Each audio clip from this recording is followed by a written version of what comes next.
first podcast for our third Fracture review. Now that the book is out, I'm here with Martin from Austria. Hello. And we are talking about Basilea today and a little bit in detail about their new units, the new orders, their new list possibilities, and our opinion on all that. And let's jump straight into the new command orders. We have 5 new orders and 1 new unique spell. And let's cover the unique spell first, because this is like the single one.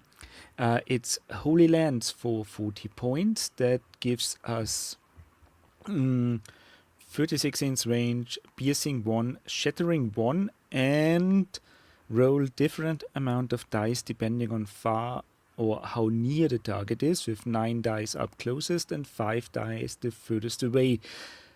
It's not a magic missile and opens possibilities. How do we feel about that one?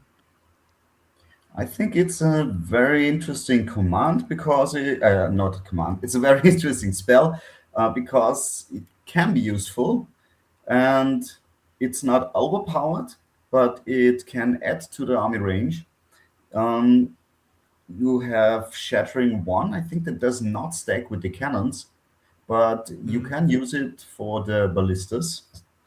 So you can make an additional far range threat. And also, something interesting, this is a combat spell that is not a magic missile. So it is not affected by terrain, it is not affected by cover. So if you add an edge periscope to your mage, you can snipe commanders. That's a possibility you didn't have before. It is not affected by individual rule. So it's an interesting sniper spell that the other factions do not have. Yeah. And it has increasing dice when coming nearer. So if you get your mage nearer to the enemy, the effect will increase. Or the enemy comes nearer to the mage, so it's like also something for the late game when everything moves closer, you do more damage, while being a character sniper at the very first turns is not that good. So it's a nice spell to build up damage.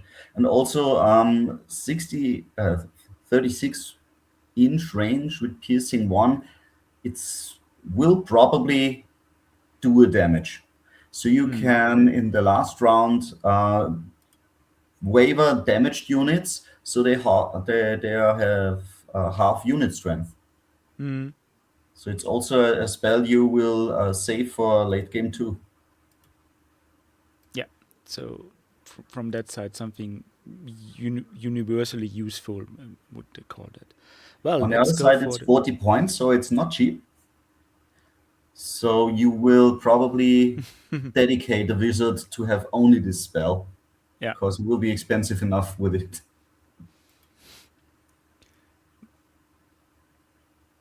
Okay. So, let's talk about the commands now. We have the first one is for the Glory of the Hegemon on a 5+ that gives a units charging this turn only and gains the lead combat special rule. So a little change to what we know from before. I think elite only on the charge helps to get this, how to say, to mitigate a little bit the hinder charges on things when you don't have stride on everything. So I think it's a nice addition. With 5+, not that easy to do. But We have this spell, we had the for the Glory of the Hegemon command before, but it did not affect all unit types. And this time it changes to units charging, so everyone can get it. That's the main difference is that you can buff your Elohide with this spell. So your normal Elohide hitting on 3s with 20 attacks, gain a lead on the first charge. As Basilea is often an Alpha Strike list if you use angels, this is a big addition to what we have seen before. Hmm. It helps, definitely. The next one is cleans, something that previously the wizard as a special rule, or the healing as a special rule had, with removing status from your units, and instead of healing you gain iron resolve plus 1. So iron resolve plus 1 until the start of its next turn, and any effects from spells or frozen status currently affecting are removed. This is like, well, fits well into the theme of Basilea to be this iron resolve, more resilient army, um, removing debuffs and everything. So I really like that one. Yes, it's a very nice thematic spell. Um, you can do the cleanse now with every commander that spreads the effect over the whole battlefield. Before you had to have uh, a priest near the effect, and now you can have the effect wherever your commanders or warlords are. This is a nice addition.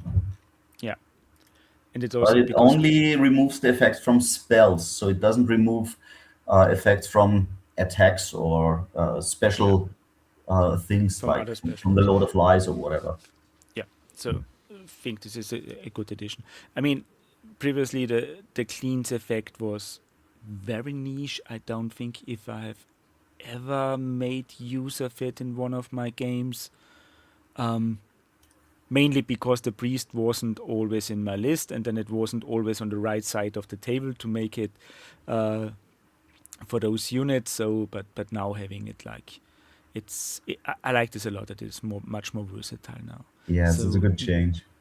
eaches of a Colossus on a 4 plus with faithful trait only, and until the start of its next turn, the unit increases its defense by 1 when targeted by ranged attacks in the front. This is like the, It's like the yeah, sacrificial imps from the abyss before. yeah, I exactly. like this command pretty much because when I play Basilea, I want to have a defensive list. It's my style of playing it, Yeah, and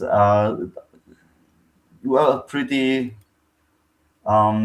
You can pretty much be affected from shooting, and this helps a lot, especially if you have hordes. This helps your hordes get staying alive. So yeah, sisterhood hordes or the man at arm hordes, it helps them a lot. absolutely. It's, and yeah, also should be easy to get off on a 4 plus. So it's Yeah. just makes your infantry a little bit more steady uh, in the early game. The next Mhm. thing is born by angels on a 5 plus, and infantry and large infantry units only, and the unit gains the fly special rule while executing advance or at the double. And I think this is the one where we're going to see the most shenanigans with it. It's like moving Yes. your ogre palace guard just over an object, another unit from the back to the front, turn around, and it's, I mean, it's good that it's not on the charge, so you don't get actual flying units. So it's not, Aloha still have their place in there, but it's yeah, well, the Yeah. Aloha coming down and turning your infantry, rescuing them from the need and placing them somewhere else. It's a nice addition, I think. I like this command also because it makes some units a little more useful. For example, the troop of Ogre Palace Guards is pretty thin. So if you can just with a single move go over an enemy, you can turn him around twice and have you can get him into the back lines more easier. Yeah, It's also interesting. The ogre palace guard is your fastest effectable unit here. So maybe we will see someone trying brew of haste on them and trying to get over the lines, which would be a very interesting, funny way to use this. But it Yeah. also has the second thing, so it's not only getting over the enemy lines, it's also getting out of the starting terrain. So if you have a fence blocking your way, you can just fly over it with your infantry hordes. I think that gives the Basilean army more flexibility when setting up your combat lines. Mm, That's very useful, especially at the I start mean, of the game. yeah. So ignoring a bad deployment zone and ignoring the terrain in there, or like the usual swamp or lake that can be in the deployment zone and get you into troubles early on, and you can ignore that one. It's a good one. So makes the infantry list much more mobile than compared to the cavalry list, and helps in there. And the last one is the let's call it the Brothermark command. It's Fell the Beast on a 4 plus infantry and cavalry units only, and the unit gains this layer plus ND3 combat special rule, where N is the number of successes. And yeah, like getting Slayer was previously the Brothermark thing to slay down the abyssal beasts. And I think it's very cool to have this style of command in there for those who really want to play the Brothermark and come back from that and go with or elite or paladin theme with the list, because it Slayer just helps with the big stuff in here that you struggle otherwise. Oh yes. Right. Let's go to the units a little bit. How to say, Basilea not being the front army of Fracture, so there are not big changes in their coming, but it's still, well, how to say, decent amount. And while most things stays the same, it's still interesting what lists you can now build with the new commands. And I think the men at arms are as they always were, Yes, they are. be, be it with spears or crossbows. And There is a little change in the Foot Knight, although. yeah, so Paladin Foot Knight gains the possibility to lower its defense by one, but to increase his crushing strength by one for free. yeah, So they end up with crushing strength two. yep. So going That's back to this, pretty tasty. So you would get 15 attacks, hitting on threes, and with crushing two for only 170 points. mm, This turns out to be a very interesting second line unit. yeah, it gets. And sorry, dear listener, getting struggle a little bit with my voice today. Um, I write it down on the heat out there. And this gets especially interesting, this option, with the next unit, the Paladin Monster Slayer. So more or less a Brothermark unit being back now. And this is a unique horde. So you can't take your Paladin Foot Knights as horde, as troop and regiment only, but you get a unique horde as well. And this one is a defense 4 plus unit with crushing 2, headstrong, iron resolve 1, and Slayer D6. Not the cheapest one, but I think it fits nicely with the regiments and crushing 2. You can build a very offensive core theme here with taking the horde and 2 regiments. Or you could also use the defense 5 plus regiments to shield your monster slayer unit as your hard hitting one, or even go with and also get in some paladin troops in there to push up your attacks for the flanks with crushing 2. Yeah, It's the Monster Slayer is only defense 4, so it's a little vulnerable, but when it hits a monster, it can delete monsters. yeah, The nice thing, the interesting thing is also it stacks with the command. So the command is plus yeah, N3 and Slayer, and they have Slayer D6. They're coming with Slayer D6, so you can get Slayer D6 normally if going against a monster or a big one, and you can add with the command additional attacks with crushing 2 is also pretty nice. Um, so they really delete stuff if they hit a monster. Yeah. It's a little bit risky because there's a lot of dice rolling involved, but you can push them up a lot in the attack segment with crushing 2. So this is really something to keep in mind. But it was like it together. So although those two units choices together with the having a troop, a regiment, and a horde size to choose from, this makes a thematic core for an elite army to go with a full paladin infantry force. Mhm.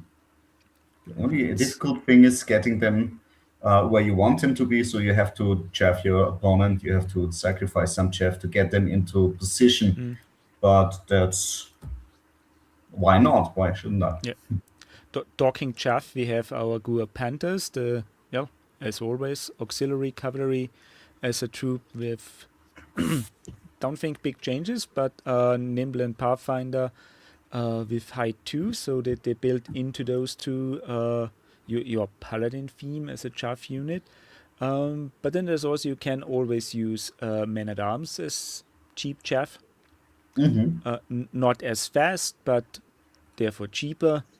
Better defense, same nerf as the Gur Panthers, a little bit more attack. So Or what you I can do would something in prefer, there. taking a sisterhood troop as chaff, because sisterhood can hit hard, harder than Yeah, the normal man at arms, and with the order that gives you fly, this Born by Agent Angels order, it has the second possibility just going over the enemy lines. yeah. So I think sisterhoods are also, how to say, some changes. And uh, the interesting one is they got now two traits with Faithful and Sisterhood, which comes into play with their best leader. And so the usual crushing one, Iron Resolve, Wild Charge, D3, Wishes. And as Martin said, the troop choice is a decent chaff. So we got like 3 chaff choices. So the Gur Panthers at 95 points, the Men at Arms troop at 75, and the Sisterhood at 100. And, well, so some options to choose from, whatever fits your list better.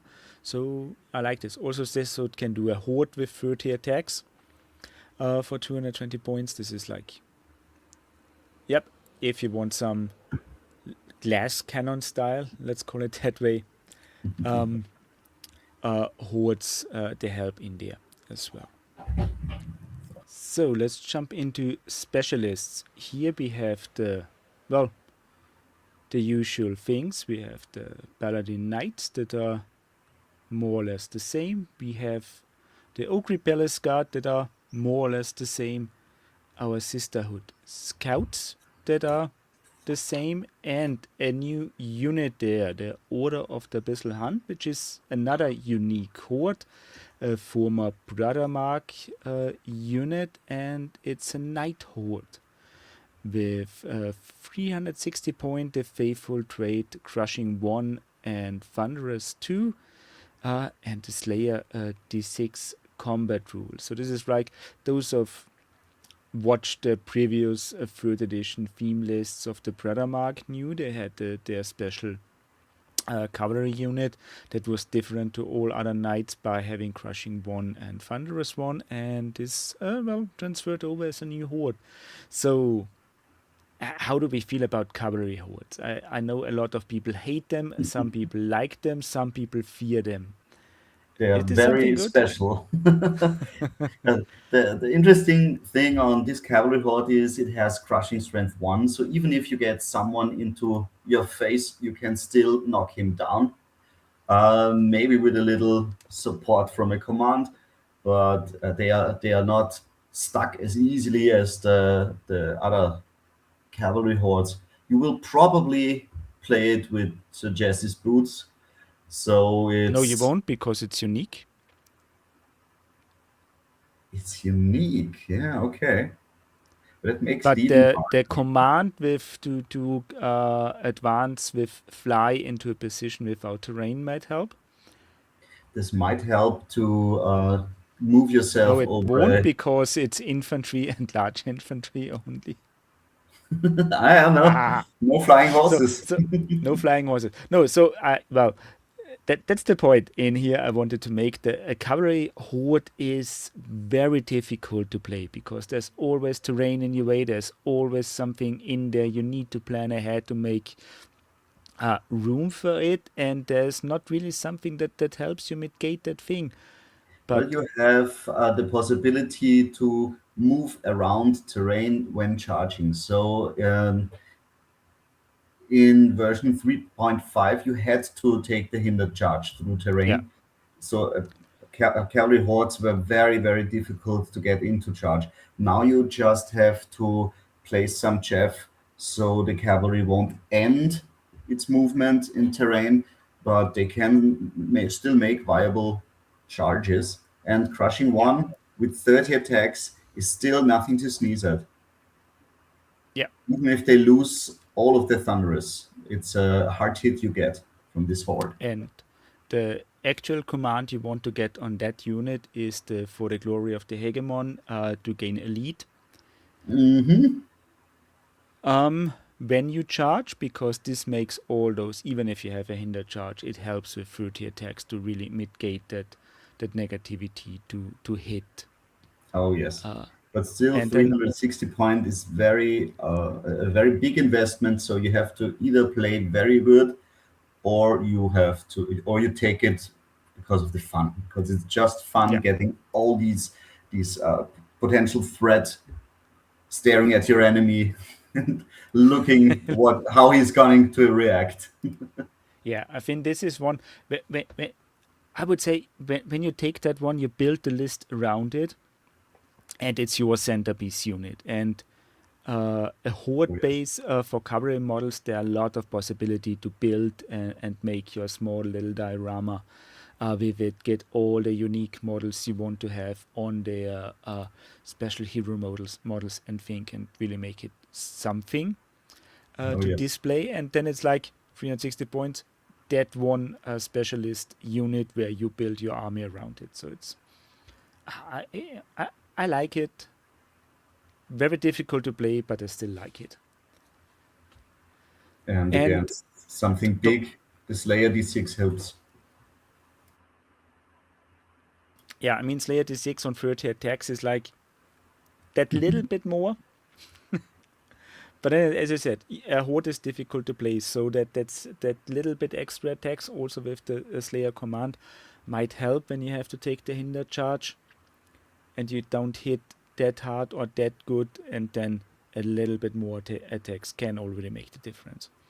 Um, Talking chaff for cavalry, there's also the Sisterhood Pantalenses in Specialist. With Iron Resolve, Nimble, Pathfinder, Thunderous One, and Vicious Combat, also having the Sisterhood and the Faithful trait, and They might be went up in your points. yeah, So they are 10 points more expensive each, but they have their Pathfinder back.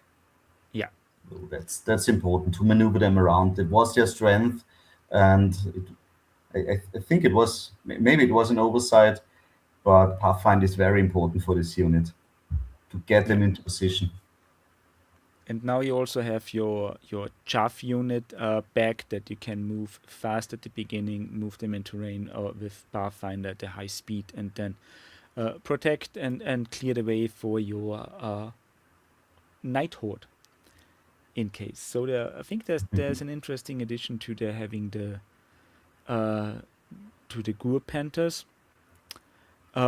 because in Specialist they unlock support while Gur Panthers are auxiliary units, so they fit very well in there with your other cavalry units. Mhm. Right, so much for the specialist, and now we're coming to support. We also have there our usual things. There the heavy arbalest, your war machine, no big changes. The cannon is there limited to 2 as well. You have the phoenix Did I limited read to this 2. well? The cannon has this attack always hits on 5 regardless of modifiers. Is this something new? it's for the grape shot, and I'm just not sure. Just have a quick look here. Because I have, to be honest, I haven't played the grape shot yet. Or I haven't played the cannon in Basilea yet, and Hmm. therefore I haven't looked at the cannon to be an option. Also, there's no model for it. So, I mean, you can take the dwarf cannon and put some infantry in there. And if I look this up correctly, nope, the grape shot didn't have that before. So this is something new. So you are not penalized for moving and grape shotting with your cannon. So if you Yeah. want to get into those 12-inch, where you can use those 12 piercing one attacks, which are not bad at all, then Mm-hmm. you can move speed 5 and then shoot, and you are not Ignore penalized. cover. You can ignore cover, you can ignore stealthy. So watch out, those night stalkers out there. The Yeah. cannon is coming for you. I mean, so as someone who is playing stupid games and who has his dragon breath in the elves as, how to say, chaff units, uh, I think that makes the cannon actually a decent option, because now it's still all your chaff options are around at 100 points, except if the basic man at arms. But it's like, um, do not underestimate war engines as chaffs, something that you can place in the way of the enemy, and then have this 12-inch shooting attack that he, well, needs to do something about it, because he cannot really ignore it for too long. Uh, but on the other side, if you place your war engines, how to say, nice, uh, you can get some units in there that the enemy shouldn't, or your opponent shouldn't actually push forward to remove a cannon. So this is always like a bait, um, a rage baiting your opponent of doing things he shouldn't do, as well as just having something standing in the way that shoots. So I like war engines as chaff to a point, and Hmm. actually that grape shot with always hitting on 5+. With 12 attacks. Yeah, and you still can do the long shot, unlike that I have with the Dragon Breath on the elves, where they only have the 12-inch attack. In that case, you can do the long shot and make some use of it if the games allow it, or in the early phases when not everything is in range. You don't need to move it to hit something. Hmm. Well, it's an interesting. So this helps a lot with that one. But it would be, how to say, please don't take me too serious them using them as chaff. This is just something I do. It's It's very I don't difficult to think that do this is because for they are speed everyone. 5 and you cannot go at the double Yeah, with a war engine. So you have to chaff with 5-inch range. So it's yeah. That's more or less situational. what you want to do on certain infantry style lists and things like that. So it's not the most useful tactic or something, but it's an option, and it's more just for the lols. It's really just something for the fun part. And regarding models, until Mantic came up with something, just get a dwarf cannon and replace the crew with some man at arms models, or you can even use the dwarf models and just add some leftover shields and pieces to make it look Basilean and be happy with it. Um, right. The last support option are the Elohai, with your usual troop and regiment choice, with the regiment hitting hard but being expensive. Uh, no big change here. No The changes. most interesting stuff are now the champions and the warlords, because I think in the hero section, the, how to say, they really show the glow up, the new thing, the style that make Basilea really the fluffy themed army it was before.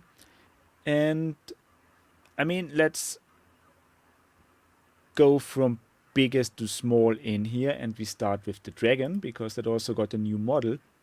So the high paladin on dragon is, well, a dragon.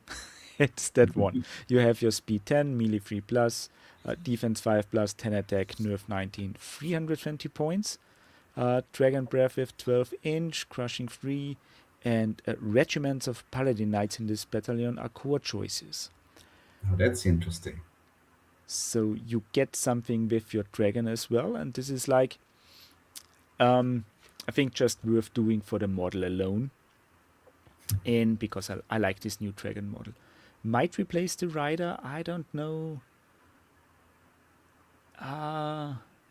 So the rider has a certain style that I don't feel with it. So I might replace it with one of the plastic knights or a different some weapon options depending on what how it looks like. But I really like the dragon itself. It's a big upgrade from the previous one, which Yes, it is has a also very dynamic pose. It's yeah, fierce now, not just halfway sleeping. yeah, Not in the uh, stable anymore, but in the field.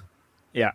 And I might one thing that worries me and that I might change depending on how easy it is to work with is to bend the wings a little bit forward, simply to get it easier to transport because the wings is those large models with a height it's really always tricky for. So might be a possibility to get the wings bent down a little bit to or bend them forward with some hot water to make it a little bit smaller because this is a Mhm. chunky boy. It's Yeah, yes, transport is always a problem. yeah. But what do you think about moving Paladin Knights to core? How to say it? Spoiler: it can be done with another unit as well.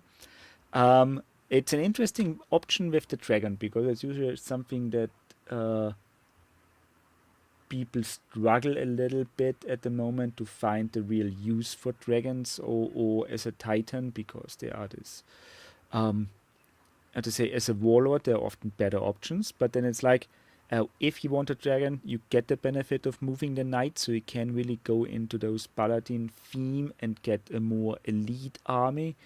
It also works together with that you can, and it's only regiments, so your troops are still specialist choices for those heavy chaff units, let's call them. Also, your horde is still a specialist, so you can make a pure knight army led by a dragon. Or, Yeah, this is the second choice, you can use the High Paladin because he also has regiments of Paladin Knights in the Battleona core choices. Um, what I like about the dragon is he's very fast and he's inspiring. So you yeah, can use the dragon to go very far on one flank and threaten the whole army, and the knights with a very long threat range, moving the line up. So the dragon gives you the possibility to just come from two sides. So as a warlord, he can also issue commands. So if you take a dragon and some angels on one side, then you can very fast make a kind of L formation with the knights coming from one side yeah, and the dragon and the angels coming from the second side. And getting a flank is rather easy when using this strategy. And with the 10 speed dragon, you have this option. And you want someone else near a warlord to get the command. So I think it pairs very well with some Elohai and a lot of knights. yeah. I mean, he also has the Dragon Breath, so it's a shooting attack as well, so you don't necessarily need to charge to make use of it. He's also the most resilient warlord that you can have with defense 5 plus and a nerf 19.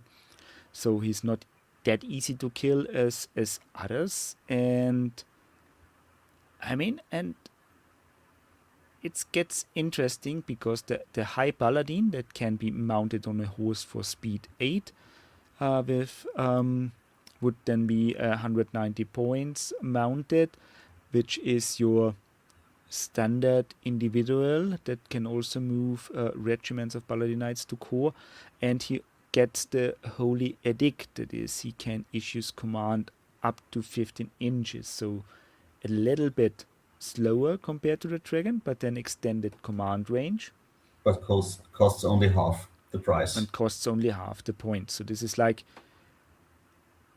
I would say, depends on how elite you want to make your knight army.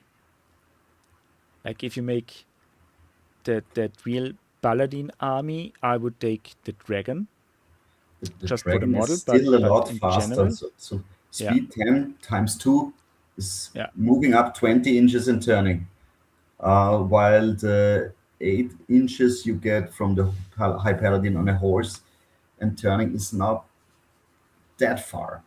yeah. I think the dragon has more freedom, but you pay a price for it. Mm, It has 4 more attacks and 4 more nerf and double the price. yeah. I would say if I make a Brothermark themed army, I would take the High Paladin for a more elite Paladin force. I would take the Dragon in that case. So it's like, really, how many units do you want to paint? And you take one or the other just because um, that's more or less another knight unit for that amount of point, because it like take a knight troop for 150 plus the high paladin, and you get more or less the points for the dragon. So this is like, it's up to the playstyle you are aiming for, if you want more units or more elite.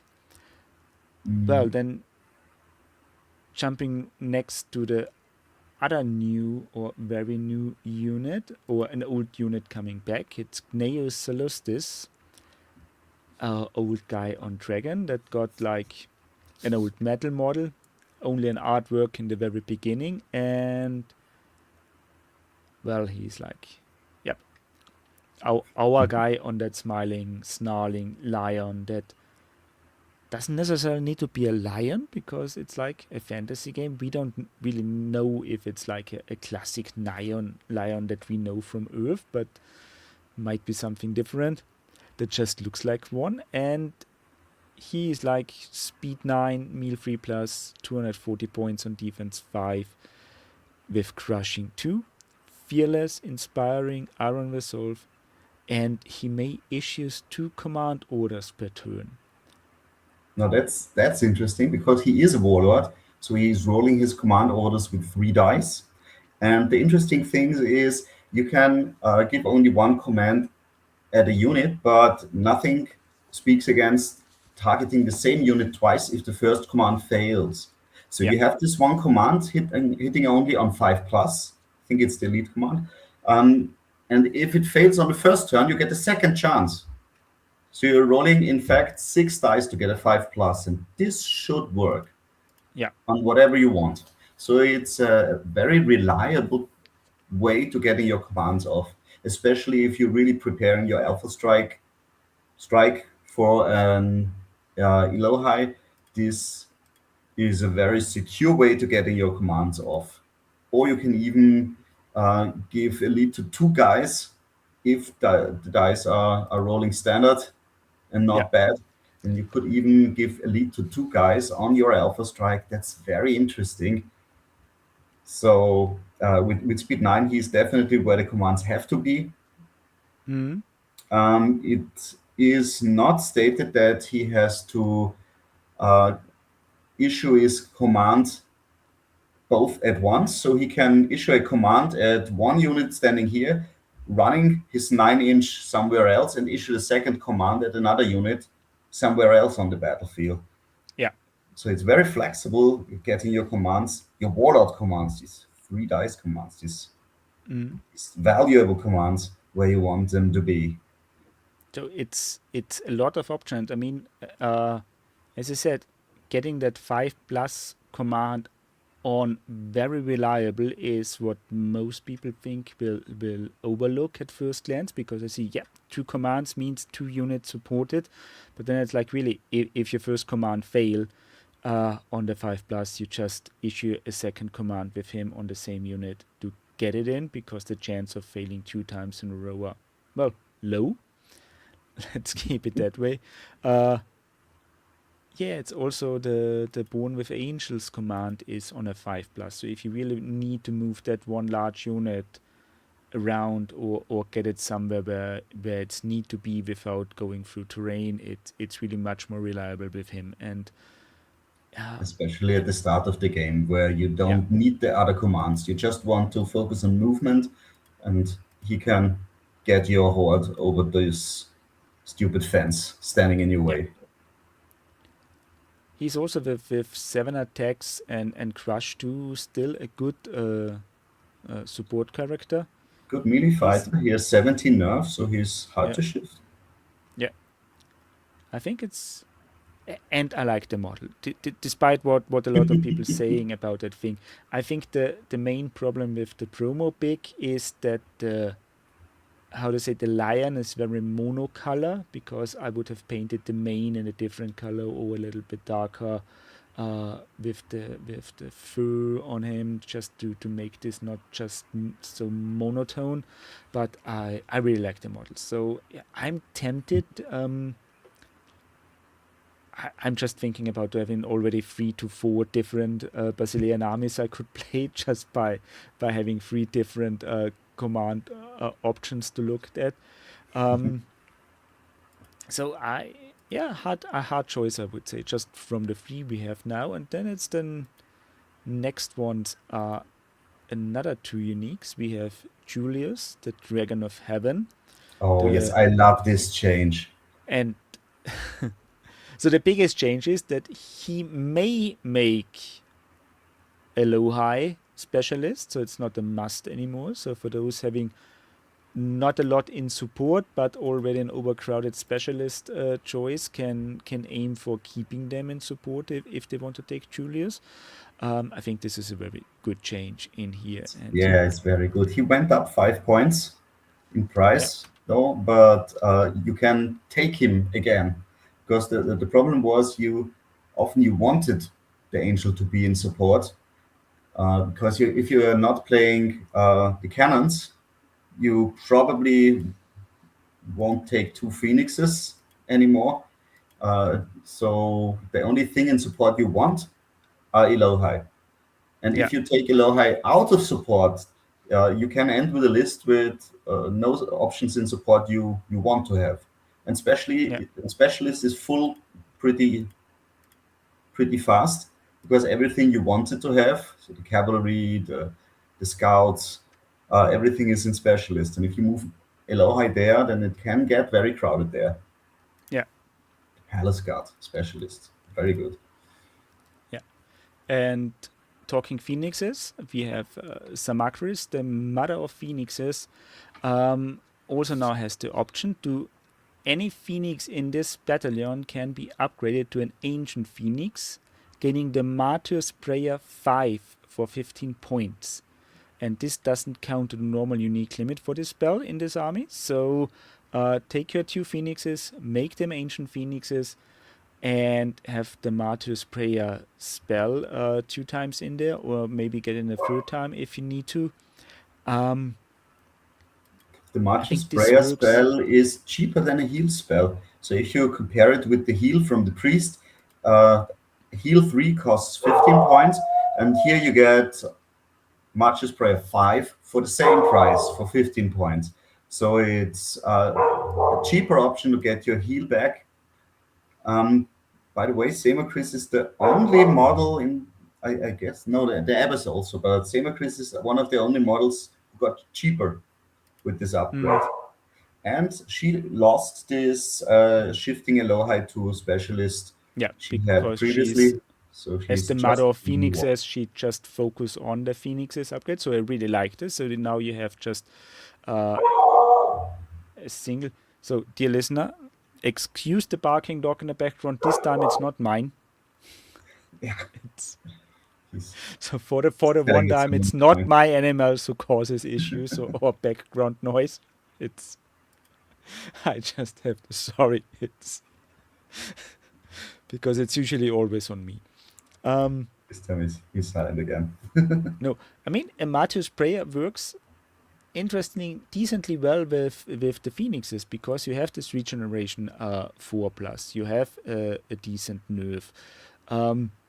You not always want to cast the fire sparks, and you work with radiance of life. So this is like, you can get some decent healings in there with that option. Mm-hmm. And And has healed 6 from herself. Now, if you add the Phoenix with March's Prayer 5, you get a very big healing block. Everyone both have Radiance of Life. You have your yeah, normal Iron Resolve on the units. You can issue the Iron Resolve +1 order, so you can get a very strong healing Basilean army if you take Semachris' Warlord. So if you go this very heavily healing route, Semachris is your Warlord. yeah. So I think double Phoenixes being back with her, definitely an option to do. And this is like, I well, not Makes sure if, sense now. I mean, I have played 3 Phoenixes before in my old Brothermark list. Evil man, you. Yeah, it's no. I usually played 1 ancient and 2 regular ones. It's like, but I have to say, I used. I only have 1 actual Phoenix model. The other 2 were the ravens from the Northern Alliance, just Okay. without rider and redly painted to be used as Phoenix. So it's not, because I got them for, I wanted to see the models and then just not have any other use for them than just using them as Phoenix. So not lost on something in here. Mhm. But I may get actually 2 proper Phoenixes now, or a second proper Phoenix, just to have this the real thing with these options, because Samacris is also a model I really like, and it's Oh, yes. available to 3D print, because, what I say, we are old enough to know the metal models, so it's having an actual STL and resin option is a big plus in here, and it's might be now that there's a good chance to, or this is actually a good chance to take the model and let it be printed and take it with a second Phoenix to an army. It's yep, especially in a paladin heavy one. Hmm. So Just one thing to mention: if you hear the word Ancient Phoenix, you may think about the Ancient Phoenix from third edition, but it is not really the same. It's not even no, it's similar. It different. has no dread aura. It has no better regeneration, no special nerf. So it's really just for the healing, and you're paying 15 points for the healing option. So it's okay. It's a fair price, but it's not the Ancient Phoenix from the former edition. Yeah. So I think it's not necessarily bad, because having lower defense with better regeneration wasn't really it was a trade-off, but not just something really an improvement. Um, right. So To the last warlord, the Abyss. the yeah. So we have a decent amount. So 3 unique warlords and 3 non-unique ones. And the last one is the Abyss. It's the smallest warlord, in that sense it's the cheapest one. At 130 points, has amount options for a Gua Panther, and it gives the Aura Brutal +1 to Sisterhood trait, Crushing 1, Individual Inspiring, Iron Resolve, Wild Shot, Vicious, the usual thing. And the important part, regiments of Sisterhood Panther in this battalion are core choices. Yeah, that's interesting. One thing to note: she now gets Pathfinder if she is on the Gear Panther. That Yep. was not in the previous that form. Previously, it was not. Now she can keep pace with the other Panther Lancers, so it's a thematic choice. If you take the Abyss, come along with the Panther Lancers, go together, and so they get the brutal +1 aura. So if you are Mm-hmm. giving one of them maybe Pipes of Terror, a Panther Lancer comes here with brutal 2, just to get things which are already wounded out of the way. Yeah. So I think it's an I mean, it's also an interesting choice if you just want to have a cheap warlord for your free command dice. The Abyss is still a good option with the Brutal Aura. for the sisterhood units. And Mhm. It's also for the Sisterhood infantry, so the very heavy attacker can get the brutal too, and it would also work on scout, but brutal is only in melee, so the scouts would have to charge in melee to get yeah, to benefit from the brutal. I I mean, think would be it's like mainly the last stand when you really have to take to get your scouts into combat. But then having their best, it helps to actually get that one damage in. Uh, yeah, it's an interesting. So I think moving the cheaper. lancers is the biggest point here. But in general, if you Yes. just want a cheap warlord, it's there as well. If you go for Sisterhood theme, it's interesting, and if you go for the Lancers, this is the wallet for you. It's the cheapest wallet you can get. 130 points is even cheaper than it was previously. So Yeah, she went down 5 points. It's a good idea what Mantic did here. Brutal one aura is very interesting. yeah, So the Abbess has her place back yeah. in the rows of the Basileans. And then move to the champions. And we start here with the dictator. It's well, The same it was, just what you 5 points more. expected for it, the rallying faithful trait. Only the one new thing here is it may upgrade to an exemplar hunter, getting the Slayer D3 rule, which supplements our Brothermark theme of monster hunters. And so you get, well, for all those Brothermark players out there, like me in early third edition, um, yep, we can still play our army to a point. The theme is still there. We now can play knights or knights as core choices. So you take your high paladin, put him on a horse. You take your dictator as an exemplar hunter. You take your unique hordes if you want to, or you just go with your general, how to say, knightly army, because the Sisterhood Bantalancer can still substitute as your Brothermark initiates from the previous list as your light cavalry equivalent, with the knights being the heavy cavalry. And if you played like 2 units, because this is what, how to say, the regular thing was to have 2 regiments of the Order of the Bissell Hunt in the Brothermark list, uh, put those 2 regiments together, and you have now your unique horde. So no models lost. And well, so I like that dictator just for having the options to be how to say, the Brothermark theme in here. But it's also a nice infantry support character with rallying as well.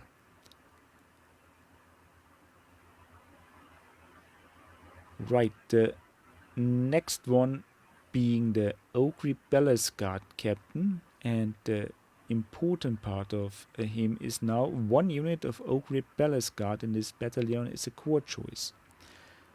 Yeah, and the The, fun thing is you can take two Ogre Palace Guard captains, so you can make two Ogre Palace Guards core choice.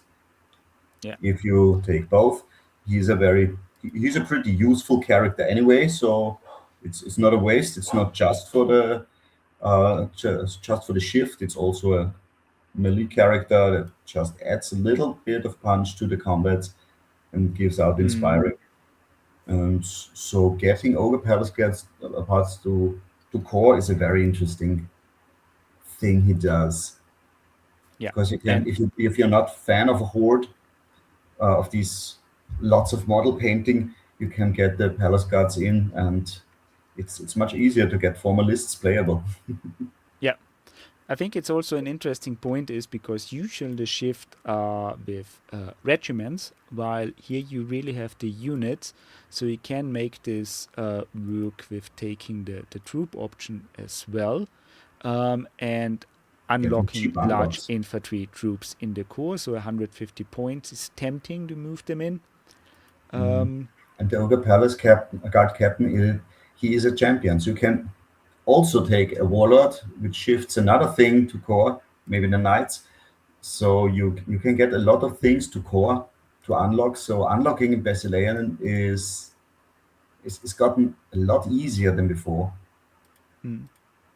And you can make this really elite list now, because move your knights to core, move your Palace Guard 2 units to core, and you get a very, like, how to say, not just elite but also dense. You can work with low amount of units on small bases. You don't need to take the large hordes to be this resilient elite army. And Mhm. I mean, Palace Guard are a regiment with a defense 5 plus and nerf 17, are an interesting choice because they work well next to Paladin Food Knights with similar defense, with same defense 5 plus and nerf 17. But when you take the two-handed version to get your crushing 2 on the Paladins, you can use the get the defense back in with the Palace Guard on a smaller base if you need to. Maybe we Or on a talk about lists as a whole then yeah. when we come this far. I have an idea with using those. Right. So the next champion is the Bearer of the Holy Icon, just as Five it points was more before. expensive, but like Yeah. it always was. So very inspiring, useful on low point levels when you only take 1 or 2 characters. The very inspiring helps a lot here. You have the War Priest. Yeah. Now that's Uh, interesting because the War Priest is the only wizard now. yeah, The wizard disappeared. They merged him together with the priest, so you have an inspiring spellcaster now for 85 points with all the options with heal, bane, enchant, and fireball. They removed the cleanse because it's a command now, so you don't need it. So this is your main spellcaster. I think that's a yeah, good idea. The division between priest and warlock, it was or spellcaster. It was not so Basilean themed. Now it is just a priest. It is a very faithful guy, and this is your wizard. I think it's a yeah. good change, a very thematic change. Right. And then there is the Ur Elohai, which is limited to 1. And for him, it's, except that he got a new model as well, the 1 unit of Elohai in this battalion is a specialist choice. So, And the thing is, the Oya Elohai was the warlord formerly, and now he is yeah, not a warlord anymore. He's just a champion. So your warlord slot is still free to get Julius in, for example. yeah. So now you And can get your two little angels spreading dread over the battlefields and moving Elohai around. So for Elohai lists, this is an interesting choice. yeah, especially if it's he's only moving 1 unit of Aloha, so this might work better with your limited support choices and options. So if you just don't want all of them, if you want to take multiple units of Aloha and you have one in specialist and the other one still support, might work better for you, and you don't need to take the update from Julius. Yeah, he isn't cheap at 230 points, but then and also limited to 1, so no big shenanigans with Julius and taking multiple of Ur Elohai together with him. Yeah, but it's still an interesting choice to supplement your angel list in that case.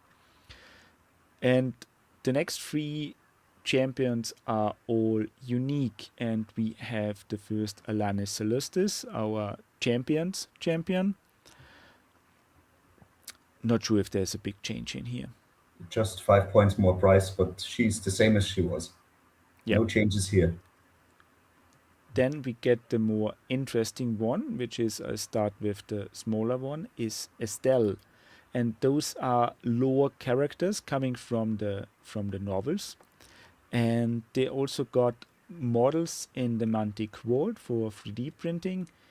It's right, so they're an interesting option. So Estelle is your infantry character with Iron Resolve Aura +1. It's crushing 1, elite combat, individual wishes, and she's got a bow at 5 attacks, nerf 14 with 145 points. And having an actual Iron Resolve aura works very well together with your command, with your infantry. Um, So so if if you I'm want to, going the healing route, so with Semachris and Ancient Phoenixes, Estelle is a yeah, wonderful addition to the list because Iron Resolve +1 can make my enemies cry. yeah. It's So just ridiculous how much Iron Resolve you get with your normal one Iron Resolve, +1 Iron Resolve from the aura, +1 Iron Resolve from a cleanse command that she can issue, hitting on force, so it should go off. You get Iron Resolve 3 anywhere where she is. That's yeah, just hilarious. It's so much fun. I mean this is like the very classic Basilean list back where you just how to say resist Lots all of the hit damage the recovery. opponent throws at you, and it's very, so I really like her as an addition, and especially I also very much like the model that we got for her. Oh, yes. Beat reprint, it also has this how to say ruined The base. book is called Steps from Deliverance, and she Yeah. is on steps where she's going off. It's a Yeah, nice, so nice thing. a nice flame. Also, the base looks to be themed similar to the champions bases that we got for Basilea. So in the Mantic Vault, there are bases for the champion set that you can use, change around a little bit, or for your regular units as well.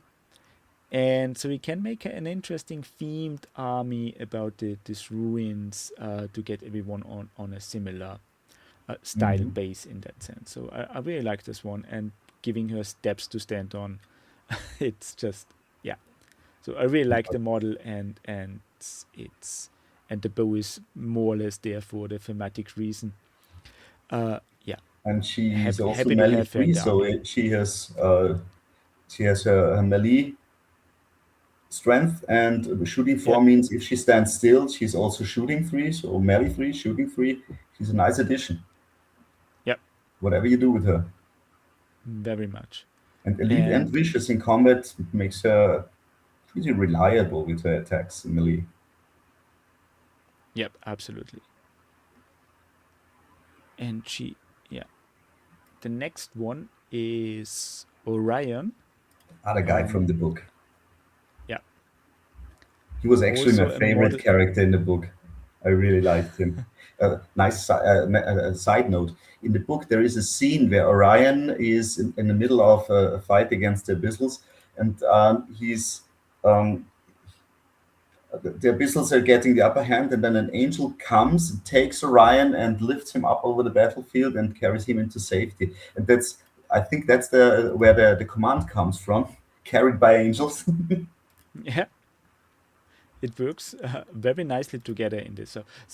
We got some. I like those narrative and lore driven updates and getting actual character in there.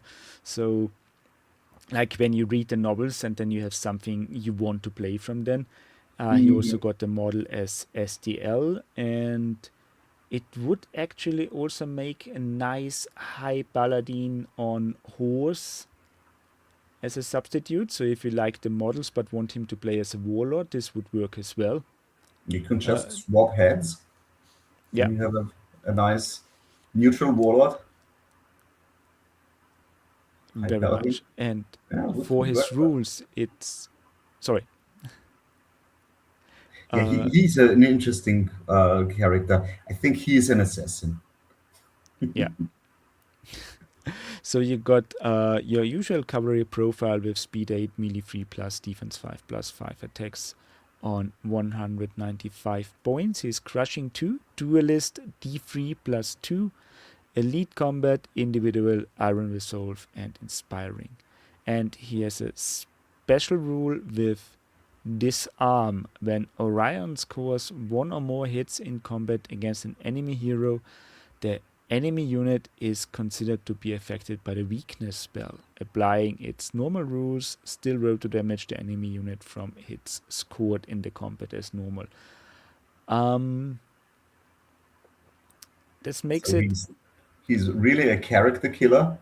With yeah, 8 speed, he can come to the character. As a cavalry, he has height 3, so he sees most characters. And with duelist D3 plus 2, he gets additional attacks. And when he comes into combat with any melee character, it doesn't have to be a character, it has to be a hero. But if he comes to melee with a hero, then the hero will probably have a hard time taking him down because defense 5, 15 nerf, it's pretty Mm-hmm. resilient and the enemy is always weakened. So this defense 5 will make a difference here.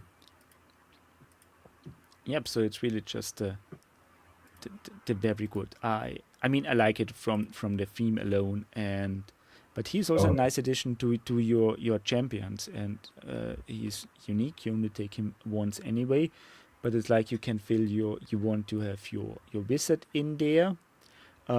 You want to maybe have an Ogre Palace guard in there, and then one of the unique ones, whoever fits your list better. I mean, Orion is set into a cavalry focused list. Estelle is in there for your infantry focused resilient list. Alanis is also an option for a mixed list.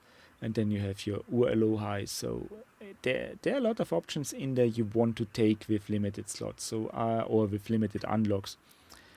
I really want to combine Orion with the Holy Lance.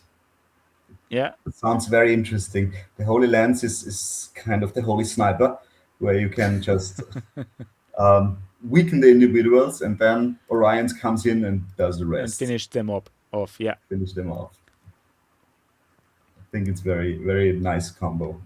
And he's a yeah, champion, and so you can just add it to a list themed in any way. yeah. So talking first of all, talking a little bit about model availability, because there were no real model upgrades outside the characters. We still have our regular plastic battalion in there.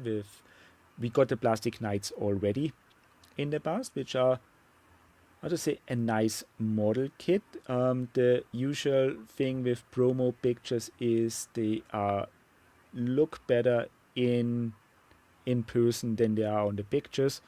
Um, can see this as a good or bad thing, because it's better than the other way around. When things look better on the picture than they are in real life, I prefer it the other Yes. way around. But having the knights from the champions kit, I really like the kit. It's offers a lot of possibilities. It's not that many parts as you would expect, but you still can swap around arms from the Man at Arms kit, replace the lenses with swords, add in different shields, exchange helmets if you want to.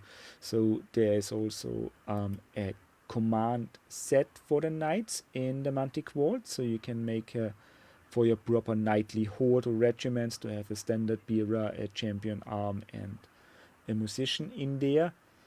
And then the big question is what to do with the paladins, because I think we still got the old PVC models in there, and the vault only has three or two actual paladins with a unique standard bearer that can also go as bearer of the holy icon as a champion, but you can So also the use the, former Paladin defenders, yeah, the models I think they are from the from the Vanguard set. Vanguard. Yeah. So there are just two models in there. So depending on how good you are with printing things and with Blender to cutting things off, because one model has outstretched arms, so you could use that one as a base to mix in with the man at arms weapons, like with swords and shields from the plastic kit on that body to improve that one. You can also mix um, the man at arms with the knight helmet from the command upgrade, or and the arms a little bit to improve your man at arms, and mix them together with the paladin models, so to get some variety in there. um, because I don't think anyone would take men at arms with swords, so you could really just make The ones with lances or spears are the men at arms. The ones with swords and shields are your paladins. Get some helmets in there, get some command options in there to improve the front rank of the unit, and then you get some plastic resin mixed paladins instead of the PVC ones. So just to talk a little bit about modeling possibilities, because it's like we haven't got the expected model upgrade that a lot of people were hoping for with Basilea in this release. But then But the they list is kept their really good. promise. There is not a single unit without model except the cannon Yep, in the list now. So you can model everything there with Mantic models if you want to. So at least yep, that's a promise they kept. yep. And we also got some new models in there, so it's not bad. Although I hoped for more, but this is So no like, chariots. yeah, the I mean, the Panther chariots are gone. So this is, I'm not sure if this is a bad thing or not. So it's bad for everyone who has the models, obviously. But then I'm not sure if I've ever seen them, someone playing it. I did not. And what you can always do is use the chariots in your Panther Lancer units. Because if you play a regiment of Panther Lancers, put your chariots, if you have the models, in the middle of one unit as a support um, model. It should work to stretch out the models more. It's You still can use them, it just not use them as a chariot, and it's not the best solution, but it's still a solution for your models, especially if you want to have a sisterhood army that now you uses more lancer regiments than you have models for. You can work around it a little bit. Still Mm. annoying, but it's there are possibilities to use the model if you have them, because I haven't seen a lot of people actually owning that model or even use them in the combat. And Mm. I'm not even sure if the chariot would put anything useful to that list as it is now. I think the list is very. Um, you have a lot of options now. You have a lot of routes to go now. The list has gained a lot of character now. All of your Mm, warlords have a role now. All your warlords can be taken. They all add something. They all affect list building. So the wallet mostly affects what kind of list you're doing. You have your list options now. Before this book, I had my problems getting a proper list together because everything I wanted to have was in specialist, and the, if you don't want the big infantry blocks for core, then you had no route to go, and this changed a lot. So the yeah, Basilean list at the moment, it supports a pure knight list, very interesting. It supports a healing heavy list with lots of heal, and it supports an infantry heavy list. It supports a mixed arms list very well as an alpha strike list with very fast guys. Also, I think the yeah, changes are have improved the army a lot. It's very interesting now. I'm looking forward to playing my Basileans again.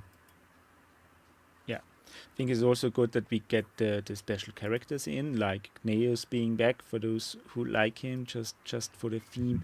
It's Orion and Estelle are there, so they are really a good choice to be added. So I really hope that we see other champions from the novels joining the forces in future.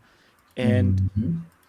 right, I think I'm tempted to play my old Brothermark list with Basilean now, but at the same time I really want to make a dedicated Basilean list now with that book, because it's simply just and some nice options there you really want to try. And I definitely would like to how to say, to make this small diorama with the paladin monster slayers and the horde unit, the knightly hordes.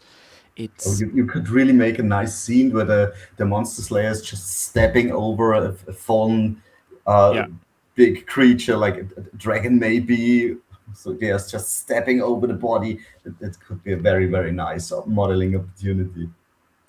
I mean, it's just a good thing that the Lord of Lies isn't in the vault at the moment, because otherwise I just would to print that model out in parts and put it as a base in there for the Monster Slayer unit, just Oh like yes, that would be that's nice. but those possibilities, I think there are certain parts in the Armada fleet, because Abyssals have a fleet in Armada, so there are things in there that you could scale up a little bit and print as base decorations. You could use some other models from the Abyssal SDL list that you can print like in halves, cut in there, or simply just get some of the plastic or older PVC models to in there. Maybe some second hand, or if other people have leftovers that they don't need, uh, to make some themed Slayer bases. Yes, or you're just taking a troll, a spare troll you have from another army, and Yeah, just putting him flat on the base. It would also look very nice. definitely. I'm also just thinking about the Ogre Bella's Guard. It might be because when those things all came out, we still had the old PVC ogres, while the new one are decently improved in a different style. So you could also mix the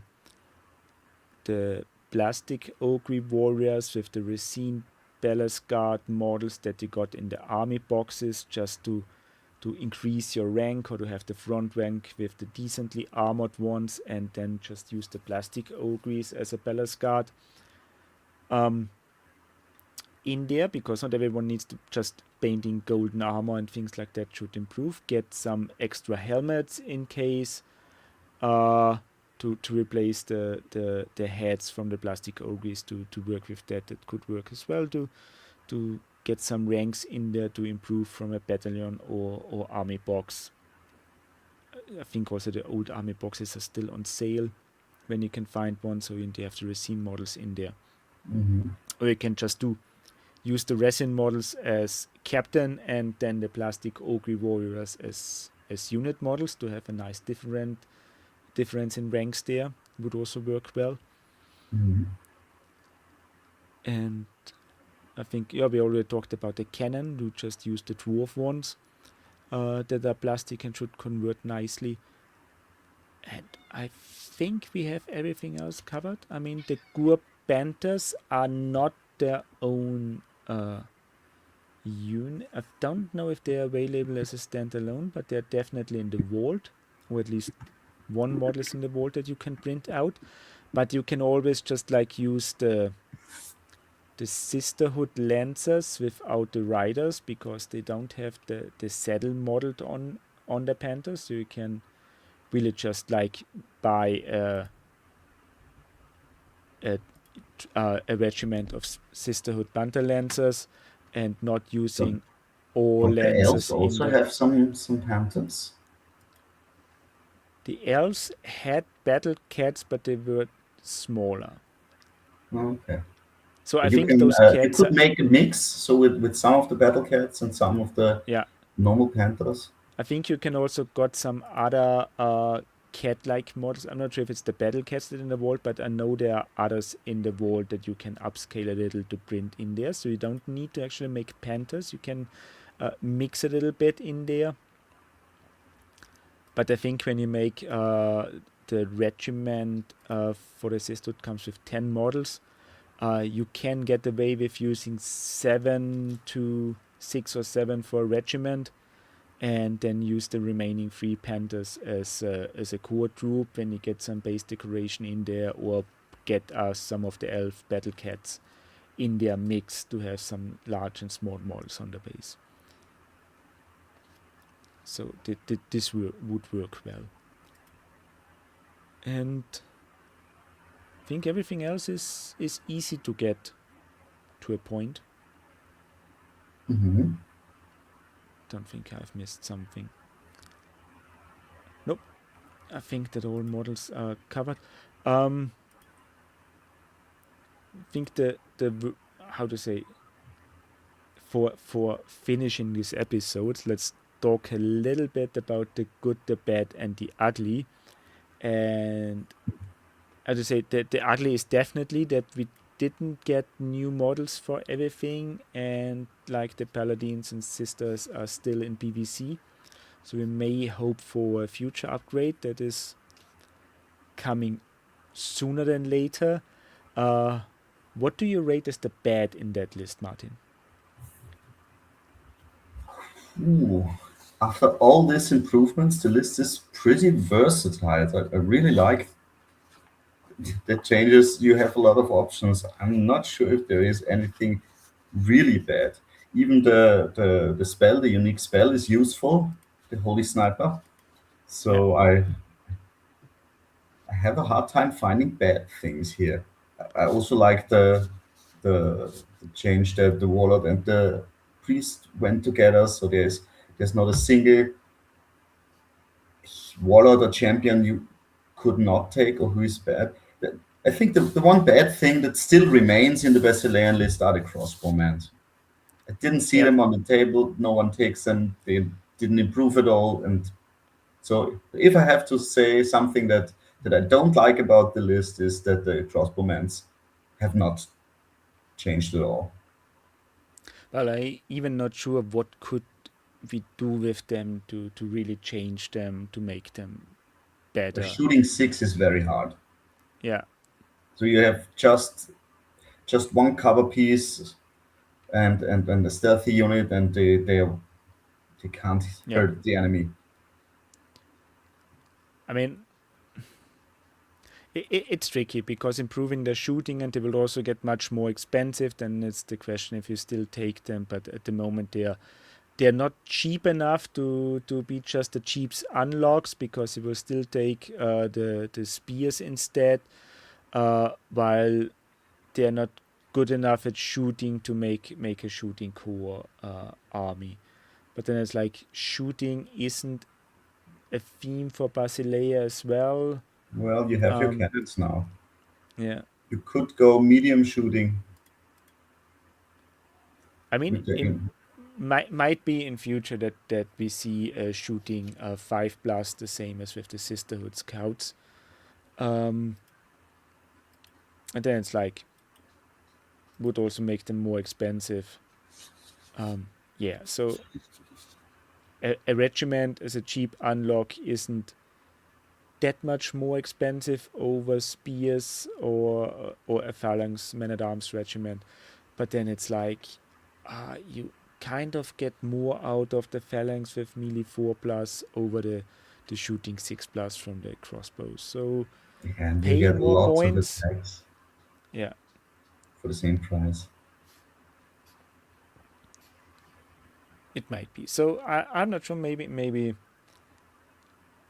So it isn't a bad thing. It's a sad thing you could call it. But maybe someone in the comments can say something about the crossbows if you missed something in here, or if they're actually still a nice core unit when taking in larger amounts. And well, But the good thing, yep, my good thing would be that you can, with the right warlord, get the things into core that you really want to have a lot of. You can get yep, knights into core, you can get the lancers into the core, you can get the ogre palace guard into the core.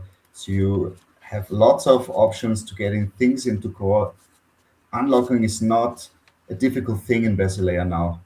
That's a very good change. I like this change the most. What is your good? yep.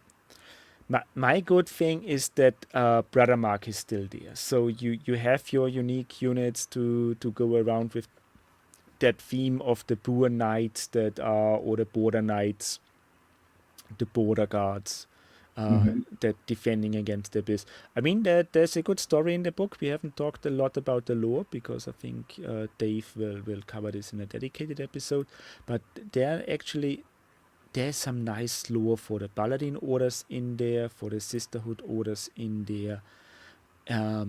And we also get a good explanation on why the Brother Mark and the Order of the Green Lady are reduced to what they are now in the army list. So, but I still really like that we have the options to go the Spur Knight road for the armies and play into that theme. So if you are a former Brothermark player, it's not as it was before, but there are good reasons for that one. But it's still doable to make a Brothermark theme with that army list. So this is definitely a good thing for me, and a big improvement of the previous list. And we might see something with the Brotherhood in future, because as far as the story goes, they were those who were still there or survived what is happening during fracture are wandering off in the search for others. So there are these isles in the infancy that supposed to be the original home of the Brotherhood. So that might be not the last thing we heard from them. It might be just only a storytelling purpose and not something that we get from the army lists, but they are not gone at all, but they're still around somewhere. So we may see stories appearing, or maybe even a novel about them in future. So I'm looking forward to this one. And yeah, dear listener, if you have any further questions, just leave a comment, join our Discord, ask questions here on YouTube, on Spotify, wherever you're listening. Tell us if you liked that episode, if you don't like it, and what we should improve in future. And thanks for Martin to be here with me today. And dear listener, wherever you are listening, I wish you a good morning, day, or night, and goodbye. Goodbye.